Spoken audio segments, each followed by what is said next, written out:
This is a bigger picture lunation analysis, in brief, provided by Profiler Astroanalysis. Notes that apply to the 2 slides that follow emphasize the mirroring of houses that are activated within the range of lunations covered. So in the example provided, you'll see that the opposite pairings 1 and 7, 2 and 8, 3 and 9, 4 and 10, and 5 and 11 are particularly emphasized. Also noted, the mysteriously powerful semisquare and sesquisquare angles, being 45 degrees and 135 degrees. These will ensure that any factor at 9 degrees in the lunations resonates with anything at 24 degrees, whether in transit or in the natal reference. Also, any factor at 10 degrees will resonate with anything at 25 degrees. Now, those are the tightest angles. It's up to you what sort of range of orbs you feel most comfortable with. My preference is for the tighter the better. So this has both natal chart relevance and creates a sustained, integrated process between the lunation events, because, as you'll see in the examples, we have a sequence of events at 24 degrees and a sequence of events around 9-10 degrees. So these are the new and full moons for a period of around 6 months within the eclipse season markers. So let's look at the next slides. Slide 2. Okay, starting with the 18, now these dates are my local, so adjustable for you. Houses, natal houses referenced are also example here. The degrees in this column of each event, starting with the lunar eclipse 18 September, they're represented in decimal because to me that is a much clearer indication of where they sit within the range of the degree, with their approximating the degree itself or closer to the following degree. So you'll see there's a couple of them that are quite exact. The November Taurus full moon, the 14 January 2025 Cancer full moon. The Leo one's quite close at 24.1. So all of these are represented also by their mode, because we know that whatever is happening at 25.7 Pisces will affect anything in the chart that's at other mutable signs. So they'll be resonating. The Virgo, the Gemini, well, of course, the sun's in Virgo at that lunar eclipse.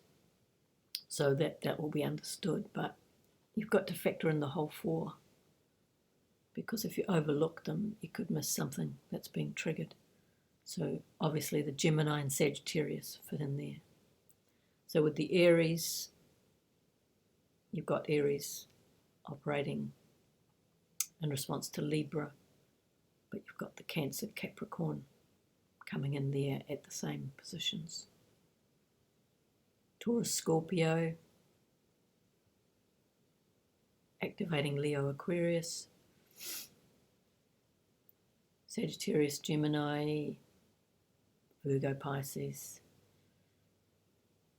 Cancer, Capricorn, Aries, Libra, Leo, Aquarius, Scorpio, Taurus, Pisces, Virgo, Gemini, Sagittarius again. Okay, so from this, you see the full moon and lunar eclipse range from the period September to March 25. Covers from one lunar eclipse to the other. And the important point is how many are closely clustered, because that means, as referenced in slide 1, that anything in the chart around 24 and up here to 26, so thinking of 24, 25, 26 as being particularly emphasized. So it's going to capture 9 degrees, 10 degrees, and anything, both transiting or natal. So that's the full moon and lunar eclipse selection in that range. Next we can look at the new moon and solar eclipses. Okay, so we're starting with the 10 Libra on the 3rd of October. Again, the modes and the natal houses that will apply to whatever chart, so that's just a sample there. And these range from basically 9 to 10 degrees. It's a very tight range. So going back to slide 1, we know that, let's pull it up again. Oops. In slide 1, anything at 9 in the solar eclipse and new moon chart resonates with anything at 24. Anything at 10 resonates with anything at 25, using these angles, which are mysteriously powerful. Okay, so this shows again the house. Oh, let's put these side by side, 2 and 3. Take that thing out of the way.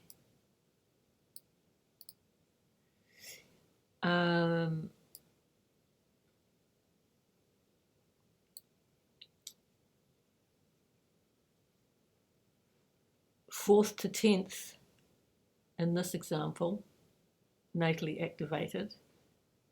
Here, 10th to 4th. It's just such a strong matching. So you know there's just a lot going on in a certain range of houses within approximately a 6-month period. This gives you a huge amount of information about what to look at.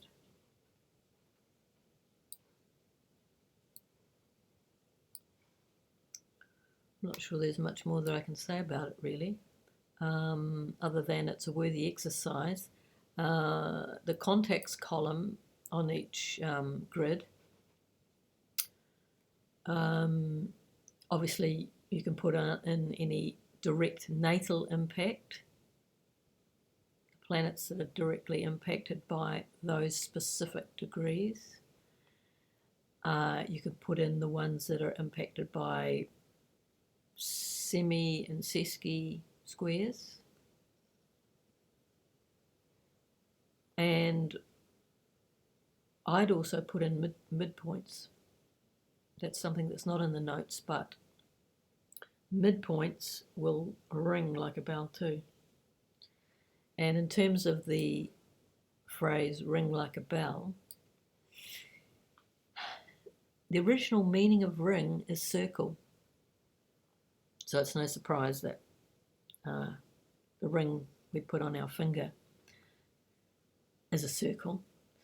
But in terms of sound waves, just visualize sound waves. They resonate out from the source in a ripple of circles. And rippling circles, I think, is very relevant to what we study amongst the planets. They're fields of energy. And yeah, it's just a nice thing to think about. Rings and circles and rippling energy.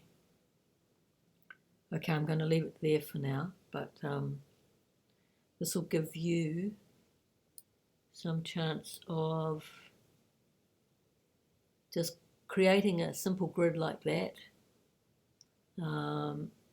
You can take mine, eliminate the natals, and just put your own in, put your own detail here.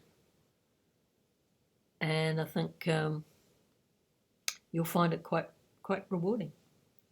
So signing off for now, Profiler Astroanalysis.